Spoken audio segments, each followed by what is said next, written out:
on the coast, 30 minutes like what's your interest? south. Okay. Very beachy. Very beachy. And like you kind of when you're in Manhattan Beach you don't leave, which is a little bit lame. Because I'm like LA has a lot I just love the whole concept of it. My friend's daughter was in like cybersecurity, and the jobs she has had in the past, she a year out of college, but the jobs that she had, what she set up for is just amazing. Yeah. So grab your a bit of a bubble, but it's a great bubble. I think because it takes so long. I'm leaving tomorrow morning to go down to San Diego. Yeah, so I have a 5-year-old and I've got a 14-year-old. And then I go to Seattle the next day. So I got remarried. No, Rick's going to Vegas tomorrow. It's gonna be 20. Yeah, I go Friday. For Friday through Wednesday. Okay. I mean, we're not spending much time outside. Yeah. Okay, For you guys to come. Did you see all the little high school girls? Okay, sounds good. I feel bad that everyone has to listen to me talk. We're on live. Say hi to your fans. Okay. What was I saying? Jordan. Michael. Hi, nice to meet Do you guys know each other? Yeah. Yeah, I'm just Rita. Oh my God, that's so funny. So one of my very best friends in New York is Hillary's sister-in-law, my friend Allison Wolf. And she's my niece. Yes. My brother's daughter. My brother's daughter. That's Brooke and Sasha put together. I know that. My dad and My brother's married to Joanne. My brother is about to walk in.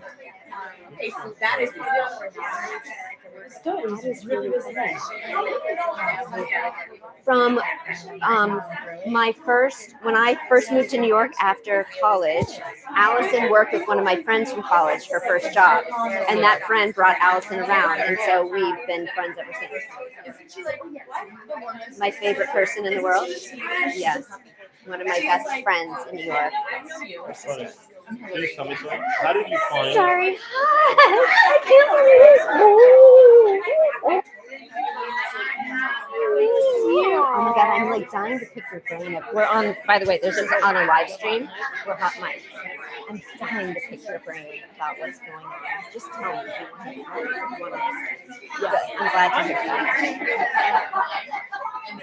I'm glad to see you. I'm glad to see you. It's so nice. I'm trying to think about my book so I can get you. Yeah, I would love to. I'm going to start in a few minutes. I'm like high school girls. My friend Angela. Kim and Rachel. I mean, Kim is over there. It's Allie. So my son, she used to live in New York, and my son and her son, my middle son and her younger child were like really, really, really good friends. But then they moved. Yeah.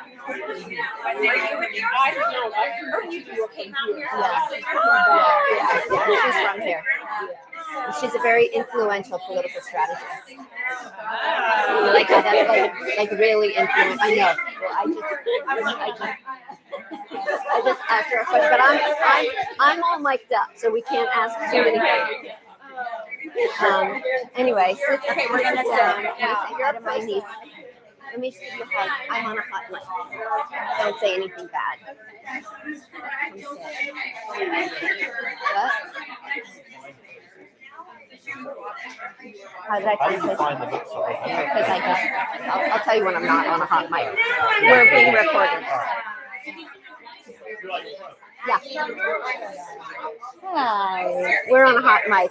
I know. Well, I know. She's holding it. That's so smart. Meanwhile, that's how my book opens with a hot mic. You want me to play into questions? It's a little weird the way it was set up because like you have to look like in there. It's not like you can stare at the audience. I'll do it again. Okay. That's my sister. Excuse me. Is it okay that I park right behind you? That's okay, right? Behind her? No, behind here. Behind the She doesn't I thought you did. I thought you were. I'm sorry. But you don't really care where I park. She's my conversation.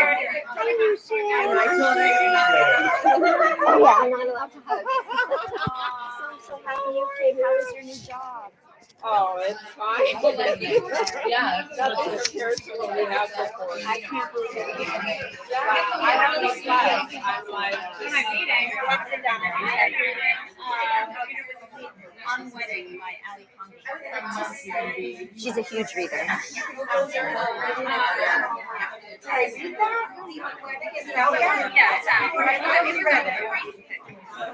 then I probably read it. Yeah. Are you starting right now?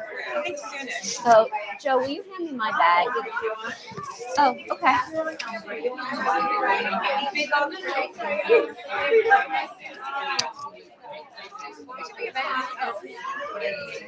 Oh, there we are. Let's go say hi to the camera. Hi, everybody. Thank you for coming. She doesn't remember.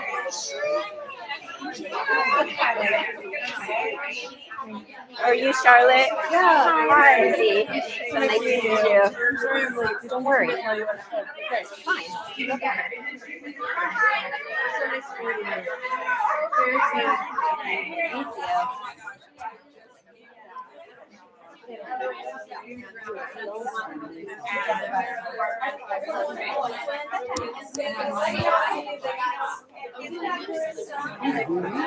Like years ago. I have them in everything. Do you want to pose like a picture and all my 20-year-old friends will see it? Yeah.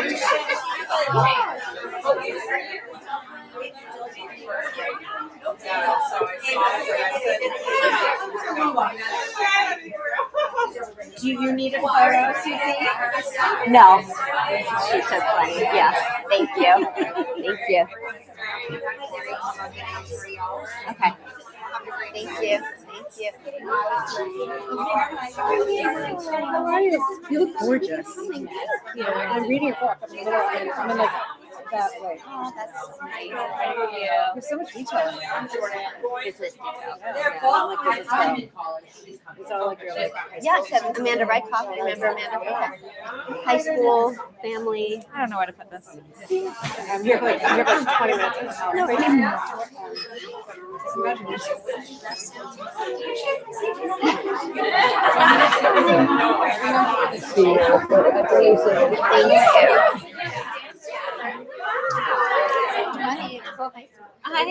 That's so great. Good crowd. How are you? Great event. How are you? What's that? You read it. Did you like it?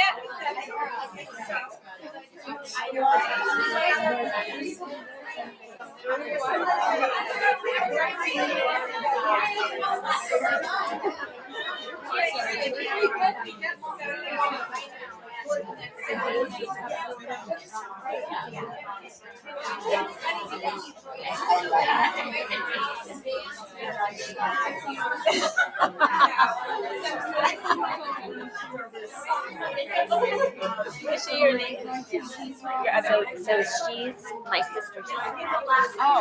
And then these two are my brothers and my sister. Okay. Wait, are these brokers?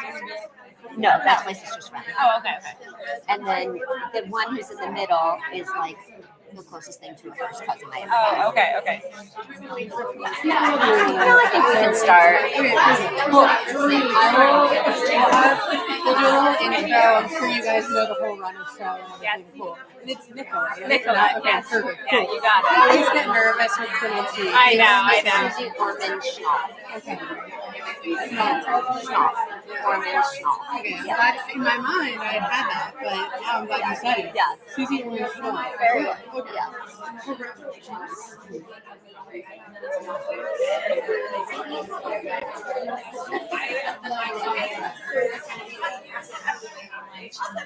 I have no idea what you said. Sydney was like very strict. Did you did your So should we? Yeah. You ready? Yeah. Are you gonna read Susie's bio or no? You are. Okay, then I'm not. Got it. Does that work? Yeah, perfect. Hi, everybody. Thank you so much for coming. We are very excited to have two extraordinary authors with us tonight at Cindy's, and we appreciate the wonderful crowd. Tonight, I am so excited to introduce Susie Orman Schnall, who is the author of 5 novels about ambitious women. Anna Bright is Hiding Something, We Came Here to Shine, The Subway Girls, The Balance Project, and On Grace. Her writing has appeared in numerous publications, including the New York Times, HuffPost, Pop Sugar, Writer's Digest, Harper's Bazaar, and Glamour. She's also a screenwriter, currently shopping her first pilot and feature-length screenplay. Nicola Harrison is the author of 3 historical fiction novels, Montauk, The Showgirl, and Hotel Laguna. Born and raised in England, she moved with her family to Southern California when she was 14. She is a graduate of UCLA and received her MFA from Stony Brook University. Prior to writing novels, she worked as a fashion journalist in New York, where she lived for 17 years. Now she resides in Manhattan Beach, California, with her husband, 2 sons, and a high-maintenance chihuahua named Lily. Without further ado, You have a new friend in I know. We're gonna have to talk later. Nicola Kim. Yay! So excited to be here with you, my friend. So why don't you start by telling us what this book is about? First, I would just want to thank you all so much for coming. I know that driving in LA is a hard thing to do sometimes, so I appreciate the people who came from far and just showed up. So thank you. So Anna Bright, and thank you to Nicola for doing this. Oh my gosh. My good friend, Nicola. So Anna Bright is Hiding Something is a propulsive and ripped from the headline story set in the fascinating world of female founders. And it's inspired by the true story of Elizabeth Holmes, who was the founder of Theranos, which was the blood testing company. She's now in jail for fraud. So it is not a story about her, but it's just inspired by a character like her. And it's set in Silicon Valley and New York City, and it focuses on 2 main characters. So the first main character is the titular Anna Bright, and she is the founder of a biotech company that's valued at $10 billion. And she's committing fraud, but nobody knows it yet. Not her board, not her investors, not the media, not the people who are waiting in line to be the first recipients of her brand new product. My second main character is Jamie Roman, who is an ambitious young journalist. And she finds out before anybody else does that Anna Bright is committing fraud. And she works through writing an article to uncover this fraud and expose Anna to the world. So it's a cat and mouse game between Anna and Jamie. It's a story about women and ambition and the true meaning of success. And it's just a fun read because you're like wondering if anybody's going to find out what Anna Bright is hiding. It's such a good read. I love this book so much. Thank you. And you know, you've written contemporary fiction before, and you've also written historical fiction. And I know with historical fiction, I don't know if it's our goal, but what happens is you end up transporting the reader to another time and place. And then I felt like with this book, contemporary, you did the same thing. Like I was completely transported to this world of this very driven female founder and the whole Silicon Valley world that I know nothing about. And I was like, when I was reading it, I was like, how does Susie know all of this stuff? Like, did you have this other career that I don't know about that was like the Silicon Valley life?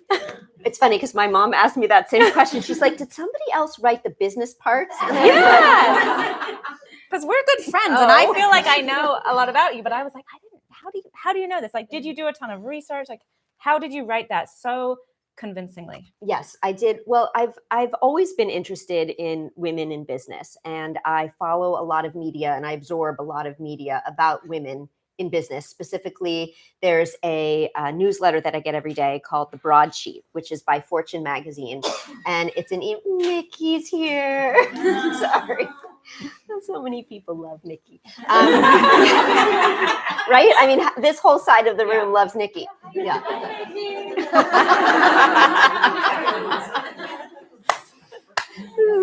This is what happens when you do a hometown book reading.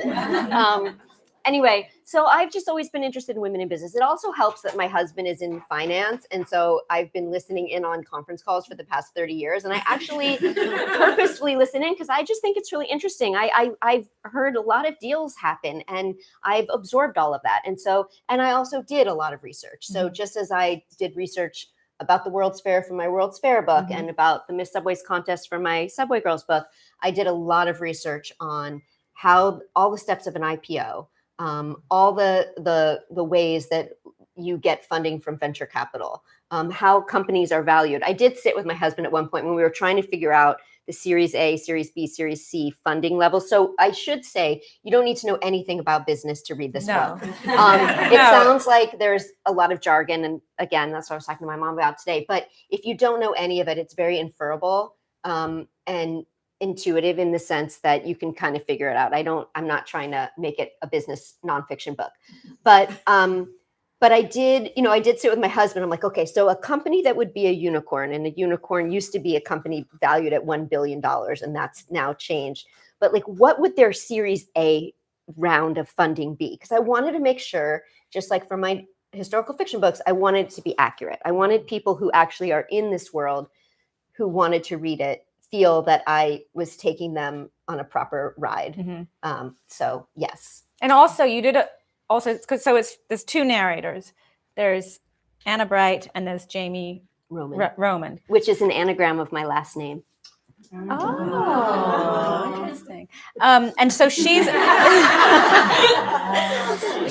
a journalist. And so I think you take readers so beautifully into those two worlds. And so I have a journalism background, so for me that felt very realistic and real. But I think for other readers, it would feel just like you're taking them into this world and getting them swept up in that. So I loved it. Really good. Thank you. Well, I should say that I did have a question, and I'm not gonna. There's no spoilers because I know most people haven't read it. But I did have a question of to what extent something could happen in journalism. And I called my friend Julie Satow, who is my newly minted New York Times bestselling author of When Women Ran Fifth Avenue, which is for sale here, and it's a fantastic book. But I called Julie, and I'm like, Julie, can the journalist blah, blah, blah, blah, blah? And she said, no. And I was like, that's my whole plot was that she could. And so that kind of was unfortunate. But better to run it by her first. But better to run it by your friend who actually is a journalist. So, yeah. So, okay. And then there's this invention that the whole story circles around. And like, also that was very believable. And I just wondered, how did you come up with that invention? And that has to be believable, because if that doesn't work, then the whole book doesn't work. And it was so how did that work? So as I said, it was somewhat inspired by Elizabeth Holmes, and her invention was you could prick your finger, get a blood prick on your finger, and do 250 blood tests from that drop of blood. Well, it didn't work, right? The science wasn't up with her dream. And so I needed for my book to have, if Anna Bright is this media darling, if everybody knows her, if her invention, Melissa's here. Hi, Melissa. Oh my God, this is amazing. Then it had to be a really important product. So what I did, my first idea was to do this smart home and office technology. And I started writing that, and my agent said, that's way too boring. Like, nobody's going to want to read a book about that. So then I started doing research on moonshot ideas, ideas in technology that haven't been realized because the science is not yet available. And one of the things that I found really interesting when I was looking at advanced technology was Google Glass. And some of you may remember it was an actual piece of hardware, a pair of glasses that had a computer built into it. And it had all of this functionality, but people didn't like it because they had to wear this really ugly and dorky pair of glasses, and they overheated and they were heavy and all that. And so that was what got my brain working. But well, what if you had that technology, but it was implanted into your eye? And so that's how I came up with the Bright Spot, which is the invention of Anna Bright. And then I did a ton of research about intraocular implantation of lenses. And I have my product interfacing with a subdermal microchip under the eye that then interfaces with your smartphone to provide all of this, right? So it's cool. So that could be a $10 billion product. Yes, absolutely. Let's do it. Except so anyway, but just like, the blood thing, it doesn't work. And so it was actually a believable product because it just can't work. There's too many reasons why, which is what you'll see when you read the book. And it's so interesting as a writer, we become such mini experts Mhm. on, like, we really delve into these topics and you become like this expert on random things. And Yeah. so it's kind of fun. They always say that, are you a murderer or are you a novelist? Because the things that we look up on Google, like Yeah. like I'm writing a mystery now. We're like, well, can you kill somebody with, like, what are the flowers that if you put in somebody's tea, they can die from? I know, Are yeah. you a murderer Yeah. or are you just All right, writing? what are they going to mystery? find on your Google history? Okay, so this book, you have two characters. You tell it from alternating perspectives.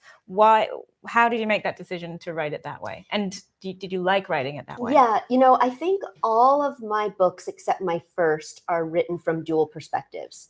And in a way, I like that because you get somebody else's opinion on the story, which I think is really fun. You don't only take one narrator's point of view, you get to hear somebody else who's also in the story and how they're experiencing the same thing. And I like reading books like that. Mhm. And so I've done all of my books like that. And some of them are alternating timeline also. One of my historical fiction books is set in 1949 and the modern day.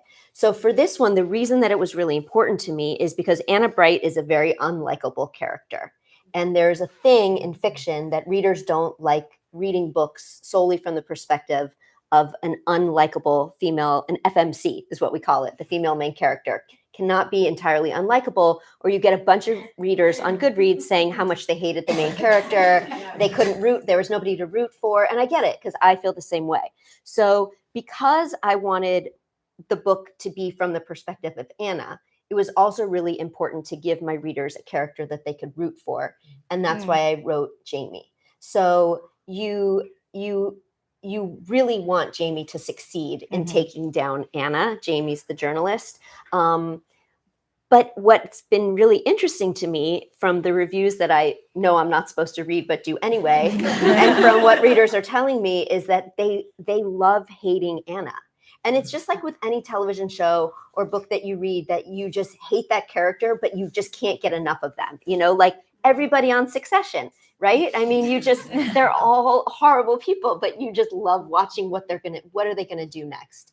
And part of the research that I also did was I delved into the psychology of what makes somebody a narcissist.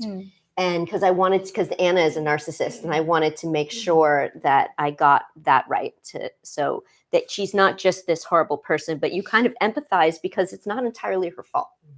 I empathized with her. You did. I did. I felt for her. Like, I know Good.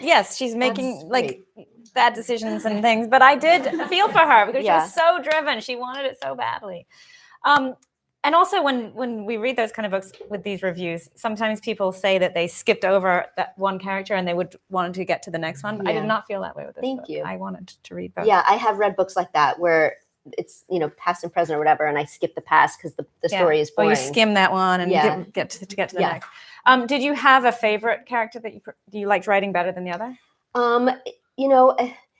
So those of this side of, both sides of the room that know me know that I was kind of a rule follower. Like I did the right things, and so it was easier for me to write Jamie because I am more of a Jamie. I am definitely not an Anna, but it was really fun to write Anna because I just don't have that personality, and I wouldn't yell at people, who work for me, because I said this last night, but I don't have anybody that works for me, so I don't. Who are you gonna yell at? I don't have anybody to yell at, but like I would never yell at somebody who works for me. And Anna's yelling all over the place, and is just such a misanthrope in a way. You know what I mean? She's just always doing bad things. So it was really fun because I could just push that to a far level and keep pushing her to be worse and worse and worse. Mm-hmm. And see how far I could get with that. So Christy Clancy, another author, friend of ours, I was talking to her and she was writing a book from two different perspectives. And she said she loved it because she said when she wrote her previous book, when she got to the end, she said, I was so sick of that character writing from one person's perspective the whole time. She said it was nice to like alternate. Yes. And I also feel, and this is more so in my historical fiction, that you're really writing two shorter books instead of one really long book. And a lot of times they talk about the saggy middle for books. Right, and you experience that as a reader, but with two characters, you don't really get that because Right. there's not enough real estate to have the sag. And then you talk a lot about the term female founder in this book, and I know that at one point that was a title possibility for you. And you talk about the term female founder and some issues with it. So can you talk some more about that? Yeah. So female founder is a term that if you are interested in women in business, it might be a term that you're very familiar with. And if not, then it's probably a term that you might not have ever heard of before. And so when I was doing the research for this book and reading all about it, I actually, the working title for this book was Female Founder. But I found that when I was telling people about it, I either got a blank stare because it wasn't a term that they were familiar with, or they thought it was nonfiction. Mm-hmm. And I really needed to avoid both of those things. But female founder is a very interesting term because it is used in the industry. And there are a lot of women who don't like it because they don't think that their profession should be gendered. And then there are a lot of women who embrace it. It's kind of like the term girl boss. You know, a lot of people hate that term and don't want to be called it. And then there are women who embrace it and wear it on a pink t-shirt. So, but what's interesting about the term female founder is that there are a lot of advocacy organizations that have female founder in their title. I actually make one up in the book because I needed to have that voice to talk about some of the things that female founders face, the challenges that they face when they are trying to get funding for their companies. Female founders, and all it means is the founder of a company. So female entrepreneurs get 2.4% of funding from venture capitals that men get. They only get 2.4% of the total. And it's not that only 2.4% of the people seeking VC money are women. It's more about 15 or 20%. So these are all things. And when I decided I want to write about female founders, there's a whole ecosystem that surrounds it. Everything from the interior design of the offices to the conferences that they attend and the way that, you know, they're set up either in stools with a coffee table or couches, you know, that whole thing. And I looked at it a bit from a satirical perspective, but mainly from an observational perspective of really what are all the elements of that world and how can I introduce people who are unfamiliar with it to it. Very cool. So this book is contemporary fiction. Your last two were historical, and the two before that, or one before that, was contemporary. So you switched around genres a little bit. Do you have a preference? Which you like better, historical or contemporary? And why did you decide to come back to contemporary? Yeah, so, you know, I never said, my first book, I just kind of accepted the adage, like, write what you know. And my first book is about a woman turning 40 whose youngest is going to kindergarten and she's reentering the workforce. And so it's semi-autobiographical, but not the things that happen in the book didn't happen to me. But I see it through that lens. And so it was kind of just my natural sort of way was entering the world of writing through modern contemporary women's fiction. And then what started happening is I would just glom onto an idea or a setting or a situation that really interested me and write about it. And so at that point in my life, I was really thinking a lot about work-life balance because I was struggling with it. And so that was what my second book was about. So I plopped down two characters to explore how they dealt with work-life balance.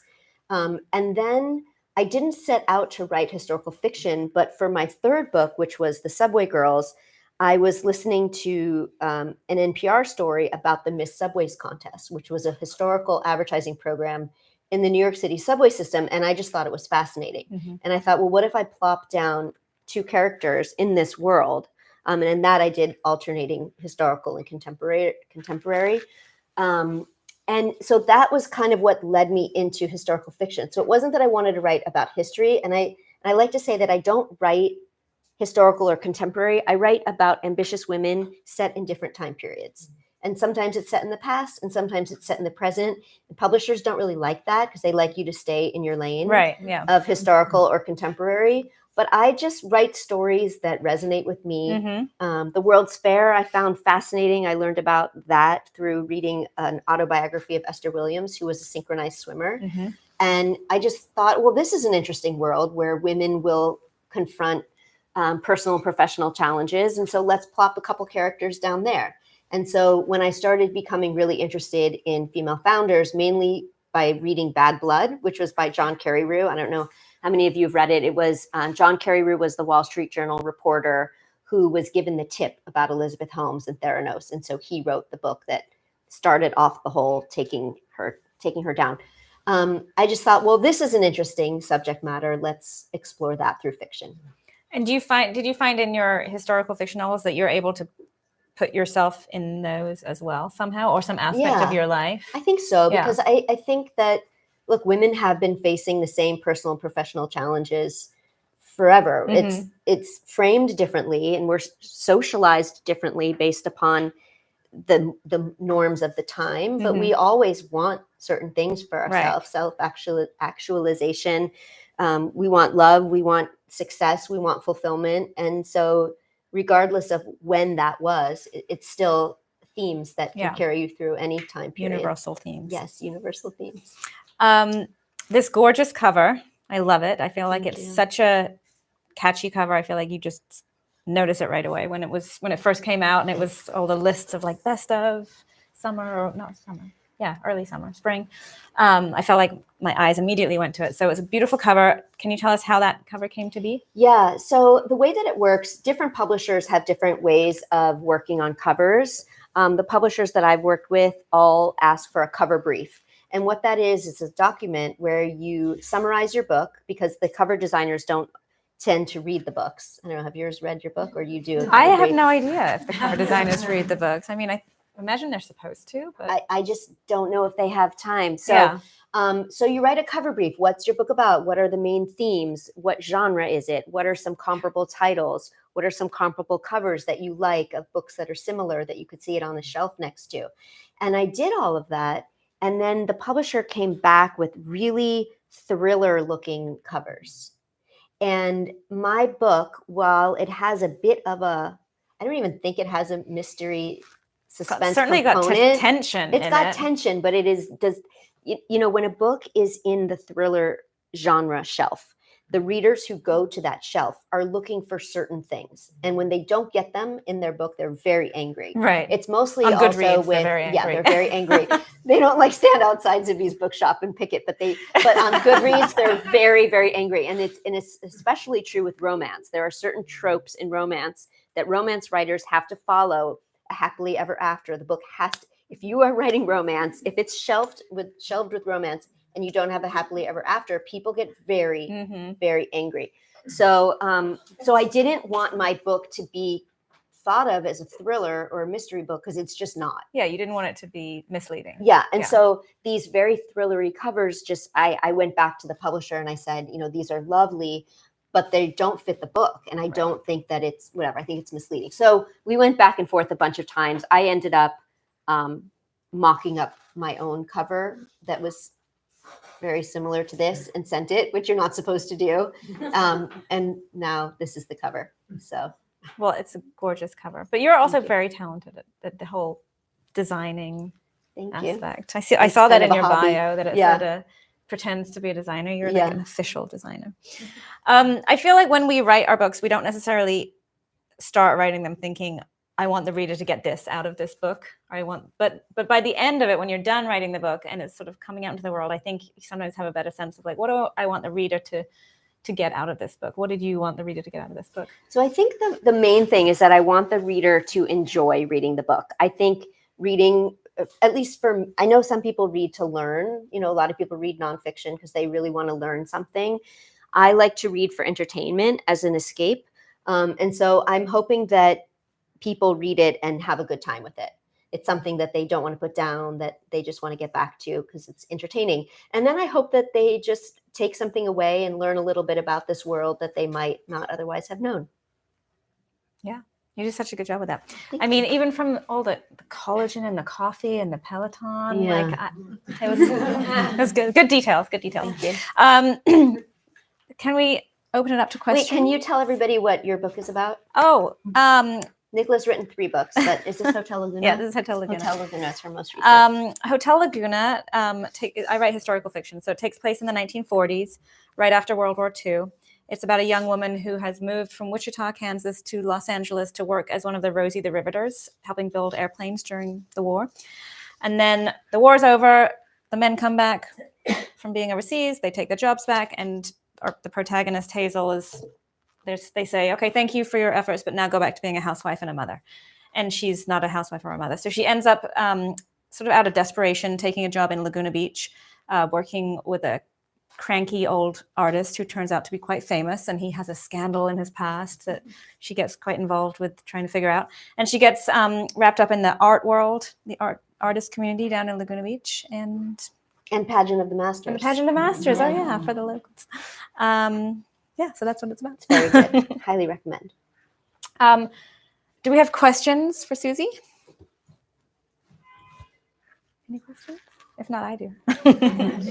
So how did you come up with the title?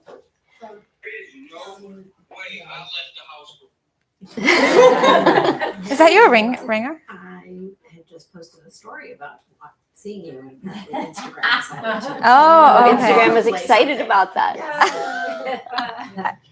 I thought that was like a really cool ringtone. Thank you. You know, it was once we decided not to use female founder as the title, I started a document, a Google Doc with my agent and my editor, and we just kind of all threw ideas in there.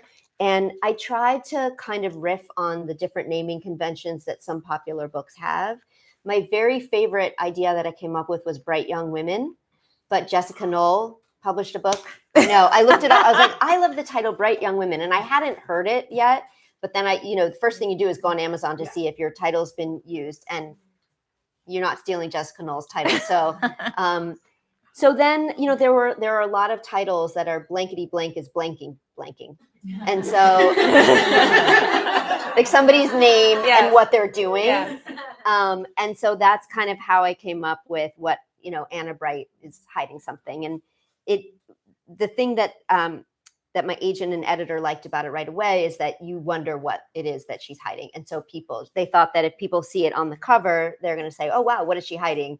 I need to read this book. And it's funny because I always say Anna Bright is committing fraud. I tell that. And my youngest son is always wondering why I give the thing away, like right in the, but.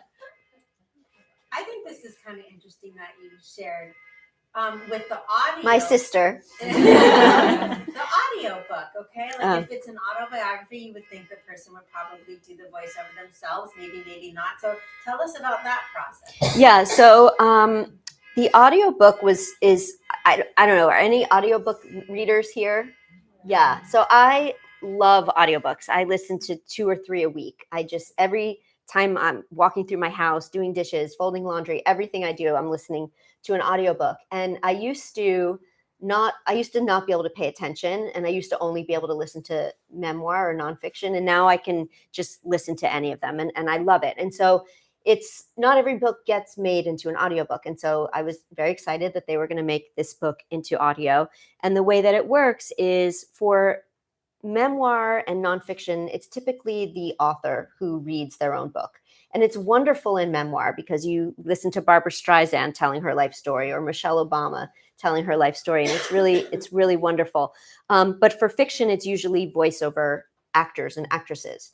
And they're very, very talented. Like if you've ever listened to a book where it wasn't a very talented voiceover actor, like you just don't enjoy it as much. And so it was great, first of all, that they offered up 2 narrators, one for Anna and one for Jamie, because that's not always the case.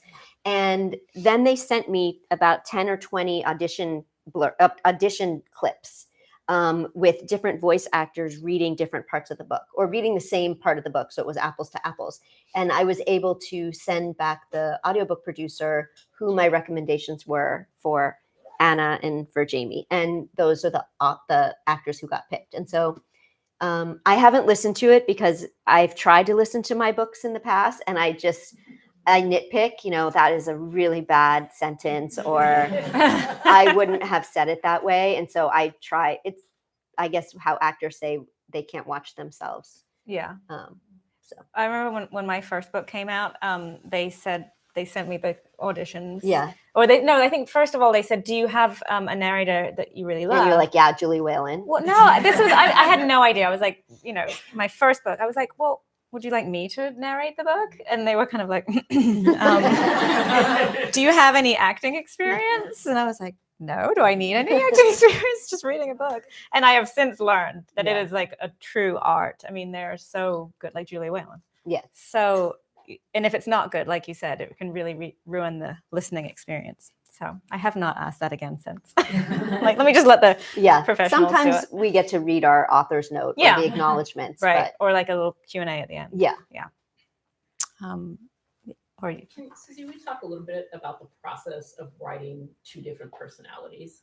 Like, do you sit with one on Tuesdays and then That's a good question. Like, how? Because I find that fascinating. Yeah, it's a really good question, and I think I confronted when I was writing the Subway Girls, which is set in 1949 and the modern day. I was trying to decide whether, and they were chapters A, B, A, B, A, B, meaning I was, it was 1949 modern day, 1949 modern day, and I was trying to decide: do I write all of 1949? And then all of modern day, or do I write A, and then B, and piece it together, or do I write A, B? And I remember reaching out on Instagram to a bunch of authors who had written that way, asking them, and guess what they all said?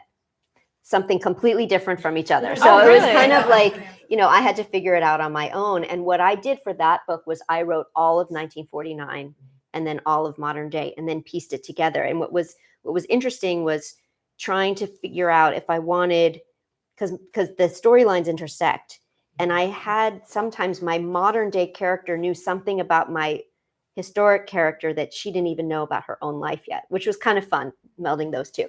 But for this book, I wrote A, B, because I needed to make sure that their storylines were matching up, that what Anna was doing, then Jamie was reacting to, and then Anna was reacting to Jamie.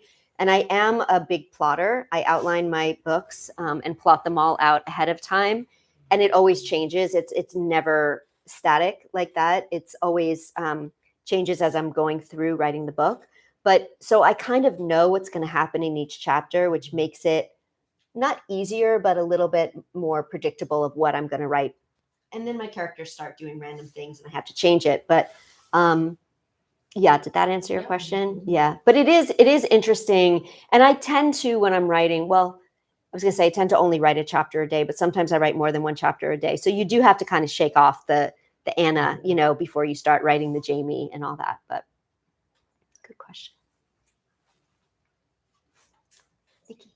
So when did you start writing? And is it 6 books total? 5. Yeah. Like, how did that even start? Because I missed. Yeah, right. The beginning. Right. Last we met, we were 18. So, so, my career after college was in marketing and communications. I worked for internet companies, advertising agencies, nonprofit organizations, and magazines. I don't know if I said magazines, doing PR and marketing and promotions and all that. And so I always did writing, and I wrote a lot in high school, creative writing, but I did corporate writing for my career. And then when I had my kids, I started writing freelance for magazines and websites about parenting and health and wellness, and realized I did not like being a journalist. I didn't like having to write true things and interviewing people and having the facts right. And then I was having dinner with 2 friends, mom friends, and I had mentioned that I was thinking of maybe writing a novel, and they totally encouraged me to do that. And it seemed like a really hard challenge. And at that time, I really wanted that. And it seemed like, what's more fun in life than evolving and trying something new that scares you? And so I signed up for a class, actually, because I had no idea how to write a novel. This was back in 2010. And so I thought it was terrifying, the idea of writing 80,000 words, stringing together words and sentences and paragraphs and chapters that would make any sense and that anybody would want to read. So I told myself, just go to the first class. It's all you have to do. And I went to the first class and I did the homework and I said, okay, well, go to the second class. If you don't like it, then you can stop. And by the end of this class, which was interestingly enough taught by Kristen Harmel, who is a New York Times bestselling author, but Are at the you time serious? she had written just a few women's my fiction gosh. novels. But yeah, by the end of the class, I had 4 or 5 chapters of my first book. And I just kept going because I had learned, obviously not everything that you need to know about learning a book, which is why they say, books get better the more you write, because it takes a lot of practice. And you kind of have to learn on the job, which is why a lot of authors have books in drawers, because we write things that I don't want anybody to ever read my first book, and I didn't know that you were not supposed to try to sell that first book. No one told me that part. So it's out there. Yeah. And then I just kind of kept going and learning and taking more courses and reading books on structure. I'm a firm believer in story structure. I'm a big adherent to it. I actually was taught screenplay structure as a good basis for novels, and which is why my books tend to be propulsive. They're not very deep on character. There is character development, but it's not a character study, because I want my readers to just be able to turn the pages for a plot. I was going to steal a question, but I forgot where. It's your question time. Did that answer your question, Nick? Yeah. Amanda? So, I reconnected. I mean, obviously, I've known you for a long time, but I found you as a writer through a community of writers, through The Thursday Authors. So I would love to hear, are you each other's first readers? Are you part of your process as you are each coming up with your books? And so the Thursday Authors is in 2020, when the world shut down, there were a bunch of us who were all coming. Did you have a 2020 book? No. Okay, so there were a bunch of so we've all become, I have made friends. So there are some, I don't even know. There are some book people that would put together lunches where you'd be invited to the lunch, and you'd go and you'd meet other authors. And we developed this group of Zibby author was friends. one of them, the owner of this bookstore. Yes, She was Zibby one of was them. She one would of have them. like literary Yeah. salons at her house. She would. That's where we met. That's and where you we were met. pregnant Mhm. with Grayson. Yes. Yeah. And cheers to Zibby, the Yes. owner of this beautiful bookshop who Yes. puts out wonderful books. Thank you, Zibby. But I just kind of started this network of author friends Yes. and cultivated it Mhm. because these were my coworkers. Yeah. I sit by myself. I have this beautiful office in my house, but I'm all alone with nobody to talk to.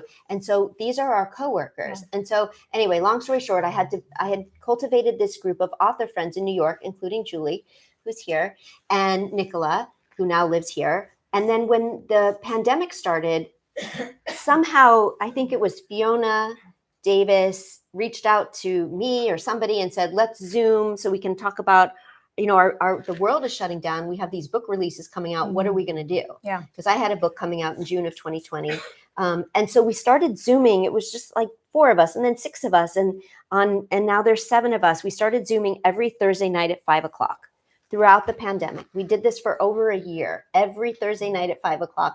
2:00 for you. Were you in New York? I was yet? still I mean, I was still on the New East York. Coast, and it kept me sane. Yeah. Because we were all, either had a book coming out or we were attempting to write our next books Yeah. or in the midst of a manuscript. And it was just like, we felt so isolated, and that connection, Yeah. we were able to like help each other, like get the word out about books, and then also just talk about what we were doing and Yeah. how we were doing it. And We were a community. We were Yeah. a support group for each other, Yeah. professionally and personally. yes. And people started saying, gosh, I wish that I could be a fly on that wall of that Zoom.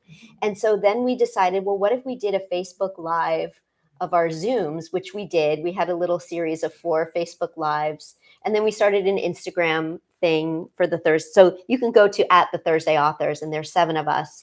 But it's turned into just the most wonderful support group and Literary community. yeah, and Yeah. an amplification. Yeah. So, if Nicola has a book coming out, we amplify it on the Thursday Authors, and it goes to the audiences of all 7 of us or something like that. And also we shout out our other fellow authors when Yeah. they have books coming out and everything. Yeah, So we did a it's- whole series of other authors. We interviewed them. But I think one of the best things that we do with Thursday Authors is the Friday reads. Yes. And so it's every Friday, and you put it together with your design skills, saying what we're reading, each week, and then also the swipe, and the next page is what we're watching. Equally interesting for storytelling. Yes. And I'm telling you, whenever I sit down in front of the TV with my husband, I'm like, what should we watch? I'm like, hold on. Yeah. But like, let me say what Amy and Fiona and Yeah. Susie are watching. Oh, this new show. So anyway. But to answer your question, no, we aren't necessarily early readers for each other, but we do sometimes. Like right now, Amy Popel has a book that she's just finished the manuscript for, and she sent it to me, and I'm reading a very, very, very early draft. But we tend to not necessarily, we always read each other's books like once they're delivered, like one DNA, it's called delivery and acceptance. So once we send it, before it gets published, we always send each other the books just to give each other first looks. But but I don't know, do you use anybody in the group workshop? In our group for reading? No, I haven't yet. But I mean, you have another writers group. I have another writers group that I'm in. And But I don't like writers groups because I don't love having to spend the time to critique other people's work, because when I had done that, I spent so much because I wanted to do a good job. And so I spent so much time reading their stuff and writing up these great critiques. And then I wasn't writing any of my own stuff. So it doesn't work for me, but it works a lot. It works for me. And here's the way I think you should, if anyone's going to do a writing workshop, here's how I think you should do it. It's the way my group does it. We meet on Thursday evening, not different from our Thursday group. And we just read out, for me, it's on Zoom there on the East Coast. And we just read out loud like 7 pages and then give our gut reaction to those pages right there and then the next person goes and we talk about it. So there's no reading in advance and like spending time writing and critiquing. We don't have time for that. So that's how I like to do it. Do you do a critique group? No. I would love to though. Yeah. Should start doing that. Yeah, there you go. Any other questions? I have a question for you. You're a fast writer, I think. Yeah. How long did it take you to write this book? So I feel like there are different phases, the plotting and the outlining. When I come up with an idea, I spend a lot of time just writing on a legal pad. I think through the idea, and I feel like I'm most creative when I'm writing on a piece of paper. And that could say anything from like, I've written, and we're live streaming, so I'll delete my expletive, but what the F happens next? Like I've actually written that because you're like plotting and creating, well, this character, and I always start in a different place. Like I could start with, okay, here's a character in the Aquacade, which was my World's Fair book. That was a synchronized swimming thing. What does she want? What does she do? And so that part, and then I go into serious plotting according to it's called Save the Cat. Some of you might know it, but it's a beat sheet, certain beats. There are about 15 beats that a story structure should follow to make sure that you're carrying the reader along. So that part usually takes 3 or 4 months where I'm plotting and outlining everything. The writing, the first draft is the part that I like the least because I find it the hardest. And it's just, I find it very not time consuming. What's just like not monotonous, but it's tedious. Thank you. I find it very tedious and it's really hard. And it takes so much effort to get there. And I know a lot of my author friends, they have daily word counts where they say, okay, I'm going to write 1,000 words today. And they do that by lunch. And then they have the rest of their day to do their thing. That never worked for me because I always felt like it was hanging over my head and I just wanted it to get done. And if you do 1,000 words a day, it takes you 80 days typically because a typical book is 80 to 90,000 words. And I don't have the patience for my first draft to take that long. So I tend to write my first drafts in like 10 days to 3 or 4 weeks. I mean, that's insane. But it's, so 8 a.m. to 5 p.m. sort of thing. But they're not good. It's just getting the words on the page. It's just getting the words so that you have something something to work with. And then the editing takes multiple months after that. What? My mom. So I would say from start to finish, it's about a year because you have the preload, the first draft, the editing, and then you send it to your agent, and then the agent sends you back a stomachache worthy list of edits to make. And then the editing process through your publisher and all that. So, okay. Any other questions? Should I ask you about your screenplay that you're sending out? No. Okay. We'll stick with the book. It's depressing. But we are in LA, so if there's any producers out there, that have a great Come talk to television Susie show, after. pilot, and yeah. Well, this is an amazing book. I loved it. I powered you. through this book. I was turning the pages so fast. I highly recommend it. Everyone should pick up a copy. And Susie, you're going to be signing. As are yes? you. Okay. Yeah, both books are available. But All thank right. you all for coming. Yes, Who Nusha. would you have play? Gosh. Oh. Yeah. So I keep forgetting to actually think about that. I keep saying I need to think about who I would have. Well, one actress who I would love to have is Jamie Roman. I have no idea what her name is, but she was just in a show with the 4 political journalists. What was that called? Girls on the Bus. Who knows her name? The star, the main, Melissa Benoist. Yeah. She is Supergirl. Yes, she's amazing. And I wanted to send it to her, but she just played a journalist, so she's not going to play another journalist. Hey, she might really like that role. And Yeah. be, like have it down. And Anna, I had somebody for Anna, but now I can't remember. Because the problem is that every time I think of actresses, I'm like, Julia Roberts, she's 60. Like, I just, I don't know 20, 30, well, she's about 30, early 30s in the book, but I have to Google, like, who's an actress in her 30s? Yeah. And I always think of Amanda Seyfried because she played Elizabeth Holmes. So that's who I picture. Right. Yeah. But I'm open to suggestions. I'll have my people call your. Well, thank you guys all so much for coming. It means so much that, like, my Birmingham crew showed up and family and. We have folks up here if you want to purchase. We'll probably have you two sitting on this blue couch, and then we'll just wrap the line by the book cases. Thank you guys so much. Thank you. Thank you. And thanks. Bye. Bye. We turn this off now. You can see we've been able to.